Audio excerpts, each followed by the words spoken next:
Top of the list is long-term payoff. Most people, when they get into debt, when they make that first purchase on a credit card, believe that this is the route that they're going to use. I think very few people actually start to charge things believing that paying it off is not the route that they would want. It's also, depending on the amount of your debt and what your ability is to make payments every month, if you're making the minimum payment or a little more or even a little less, potentially one of the longest forms of debt elimination. It could take from several years to decades.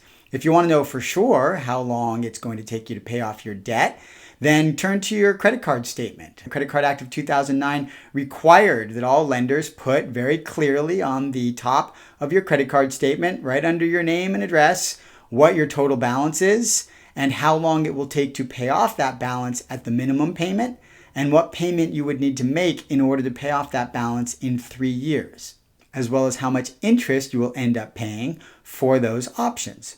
I've put an example in here from one of my own credit card statements showing you that minimum payment warning right there in the middle, easy to see. This is a $9,500 balance, and it says that if you were to make the minimum monthly payment of $192, it would take 24 years to pay off this account. And in the end, you'd pay about double the original balance in interest. So we can see, while you may still feel that long-term payoff is the right route for you, that there is a cost in both time and money.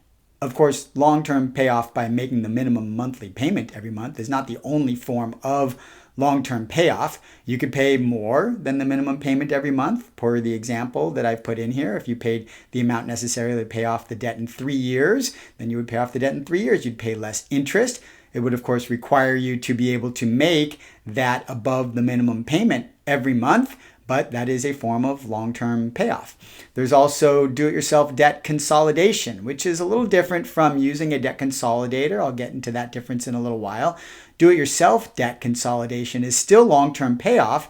It just comes in the form of taking a new loan, what I call an umbrella loan, to pay off all of your existing loans and consolidate them into one account at hopefully a lower interest rate. So if you have 4, 5, 6 credit cards and you're paying 12%, 16%, 28%, 32%, all of the interest adding up between those variety of cards, keeping track of all those payments, it could take a long time, cost a lot. So there are companies out there, or you could even just open up a new credit card account if the balance that was available to you would allow you to consolidate all of your others, transfer balances into one loan, lower interest rate, lower monthly payment. That could save you a lot of money and interest over time, though how long it would take you to pay it off would still depend on whether you're making a minimum payment or more than minimum payment. That's do-it-yourself debt consolidation.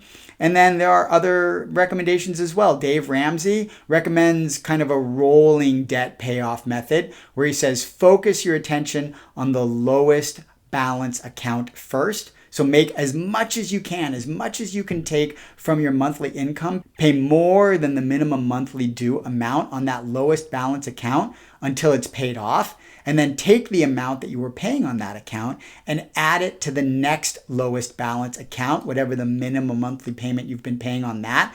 So now you're doubling or maybe tripling the payment that you're putting into that account. And when that account's paid off, take all of that kind of war chest and put it in to the next lowest balance account. And over time, you're tackling each account from the lowest balance to the highest by adding to each payment that you can make. That's another method of long-term payoff. So with that as an overview of what the long-term payoff method is, let's look at it straight across the criteria. Pardon these cards throughout this course. Some of the cards are just kind of title cards with a heading for you to grasp quickly, some tables and charts. But these cards right here, I've put a lot of information on because I know as I speak, you're going to be sitting on this card for a while, which gives you a chance to read it through. And sometimes you may just want to freeze on the card and read it and then, press play and let me keep talking. That way you can kind of scroll through the course and instantly see the piece that you want and just absorb the information without always necessarily having to listen to me again. So I hope you agree that it was a good choice to put a lot of information on these cards. In terms of time, how much time will it take? As you can see, it is potentially one of the longest forms of debt relief, especially if you're making a low monthly payment. It can take many, many years to pay off your debt in the long-term payoff method. In terms of how much it will cost you, in principle, interest, commissions, and fees, it'll cost you all of it. There's no reduction in the amount of principal balance that you'll be paying off, no reduction in the amount of interest that you'll be paying off unless you do a do-it-yourself debt consolidation method, which allows you to put more debt under one lower interest card. But there will be no commissions and fees unless you miss payments. If you miss any payments, you'll pay that late fee, $29, $39 a month if you ever miss that payment, but there's no fees to an agency or anything like that, just the full balance and interest. In terms of how much time, personal time and effort it will take you, well, quite a lot.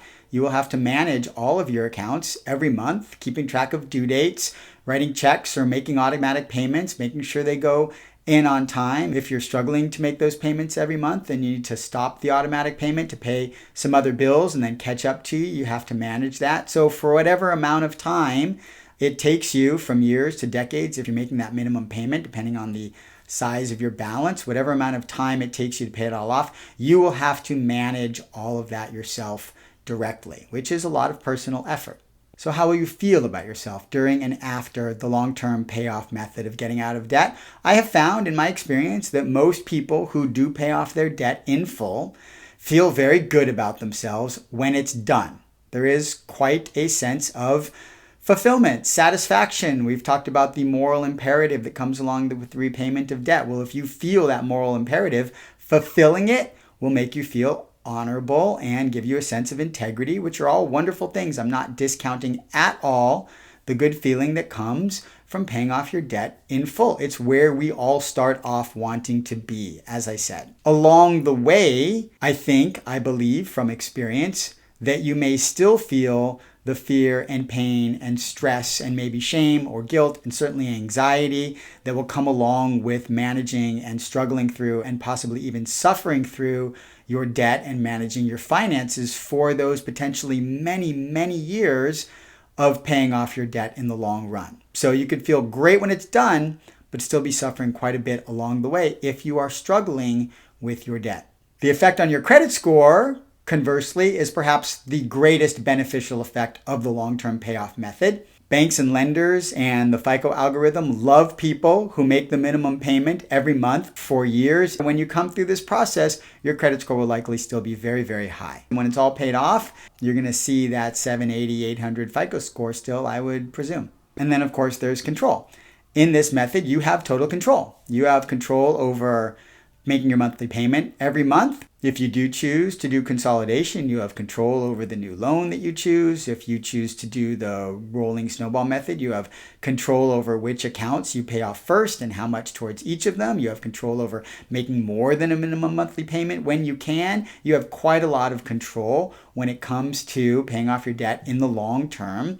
The question is, how much control will you have over your feelings, over your emotions, over your ability to deal with your debt like a business if the debt itself is still causing you pain and suffering and financial crises in your life along the way? And if so, is that worth the trade-off? This is not me telling you it's not. This is me asking you the question.